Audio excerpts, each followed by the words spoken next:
முடியாது, நாங்க கட்ட முடியாது, நாங்க கடன் கொடுக்க மாட்டோம் சொல்றாங்க. ஆனா 20க்குள்ள 30க்குள்ள எப்படி கொடுக்கறீங்க? 30க்குள்ள 40க்குள்ள கொடுத்தா எப்படி கட்டுவான் ஒருத்தன்?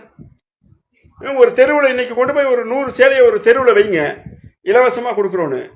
அந்த ஏரியால இருக்க மிகவும் உயர்ந்த பணக்கார குடும்பத்தை சேர்ந்த கோடீஸ்வர அம்மாக்கள் தான் எடுப்பாங்க. ஏன்னா நம்ம தலைமுறையில தான் பணக்கார ஆயிருக்காங்க. உளவியல் ரீதியா இன்னைக்கு அவங்க ஏழையா தான் இருக்காங்க. அப்படி இருக்கும்போது பாமர மக்கள்கிட்ட கொண்டு போய் இந்தா வாங்கிக்க இந்தான்னு சொல்லி கூவி கூவி கூவி கூவி கடன் கொடுத்துட்டு ஏமாற்றுகிறார்கள். இந்த சட்டத்தை பயன்படுத்தாங்கள், கட்டுங்கள். இனிமே பாதி பேருக்கு லோனே வேண்டாம், லோன் வாங்கவே முடியாது. ஏன்னா 20க்குள்ள 30க்குள்ள கொடுத்துட்டு எப்படி வாங்குவாங்க? சிந்திக்க வேண்டாமா? இதுல பெரிய நிறுவனங்களுடைய சிஇஓக்கள் பேசும்போது அவர்கள் கட்டினால் அவர்கள் இந்த சட்டத்தை சரியாக ஒரு குழு 2 குழு தான் கட்டுவாங்க. நீங்க சண்டை போட வேண்டியது மக்கள்கிட்ட இல்ல, அரசுகிட்ட இல்ல. நீங்கள் உங்களை போன்ற நிறுவனங்களாக நடித்து கேட்டா ஒவ்வொருத்தனோட பைனான்ஸ் கம்பெனி பேரே வாயில நுழைய மாட்டேங்குது. அந்த மாதிரி எல்லாம் அவன்றான் இவன்றான், இங்கிலீஷ்ல வச்சிருக்கான், தமிழ்ல வச்சிருக்கான்.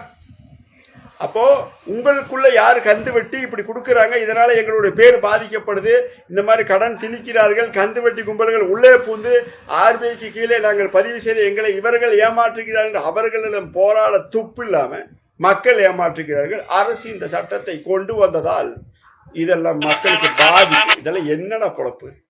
தயவு செஞ்சு சொல்கிறோம், மீண்டும் சொல்கிறோம், இனிமேலாவது மக்களும் அரசும் வேற வேற கொள்கை கோட்பாடுகள்ல சில செய்யாத விஷயங்கள்ல நம்ம சண்டை போடுவோம், அது வேற. இன்னைக்கு கூட நாங்க நாம் தமிழர் கூட திமுக கூட அதிமுக கூட பயணிச்சிட்டு இருக்கோம். அடுத்த அரசியல் நிலைப்பாடு